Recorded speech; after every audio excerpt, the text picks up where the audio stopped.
Hi hello welcome to our channel Anu's kitchen time. Today's recipe మామిడికాయ పచ్చి పులుసు. Super ఉంటుంది కదా, పుల్లగాను కారంగాను టేస్ట్ చాలా అద్భుతంగా ఉంటుంది. ముందుగా మామిడికాయను ఒక 10 minutes వాటర్లో బాయిల్ చేసుకోవాలి. ప్యాన్ పెట్టుకుని 1 స్పూన్ ధనియాలు, 1 స్పూన్ జీలకర్ర, 1/2 స్పూన్ మెంతులు వేసి దోరగా వేయించుకోవాలి.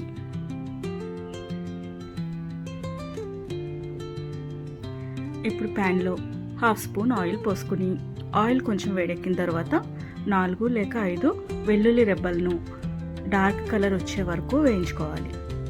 ఇలా వేయించుకున్న వాటిని పక్కన పెట్టుకోండి. ఇప్పుడు కారం కోసం 4 లేక 5 ఎండుమిర్చిని కూడా దోరగా వేయించుకోవాలి. ఇలా వేయించుకున్న వీటన్నిటిని పౌడర్గా చేసుకుని పక్కన పెట్టుకోండి. మామిడికాయని కూడా మెత్తగా ఒత్తుకుని దానిలో ఉన్న గుజ్జంతటిని తీసుకోవాలి. ఈ పల్ప్ అంతటిని మెత్తగా మ్యాష్ చేసుకుని గిన్నెలో వేసుకోవాలి.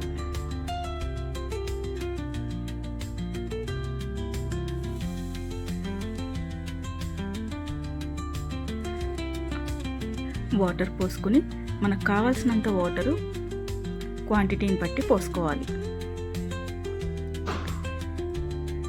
ఇందులో 2 స్పూన్స్ సాల్ట్ వేసుకోవాలి. సన్నగా తరిగిన ఉల్లిపాయ తరుగుని, మనం ముందుగానే గ్రైండ్ చేసి పెట్టుకున్న ఎండుమిర్చి పౌడర్ని కూడా వేసుకుని ఉప్పు అంతా కలిసే వరకు తిప్పుకోవాలి. ఇప్పుడు పోపు కోసం ప్యాన్లో 1/2 స్పూన్ ఆయిల్ వేసుకుని ఎండుమిర్చి, 2 పచ్చిమిర్చి, 1/2 స్పూన్ ఆవాలు, 1/2 స్పూన్ జీలకర్ర దోరగా వేయించుకోవాలి. కొంచెం కరివేపాకుని, చిటికెడు ఇంగువ, 1/2 స్పూన్ పసుపు కూడా వేసుకుని పసుపు మాడకుండా వెంటనే రసంలో వేసేసుకోవాలి. పోపు అంతటికి కలిసేలాగా తిప్పుకుంటే మన మామిడికాయ పచ్చిపులుసు రెడీ. తప్పకుండా ట్రై చేయండి, చాలా బాగుంటుంది.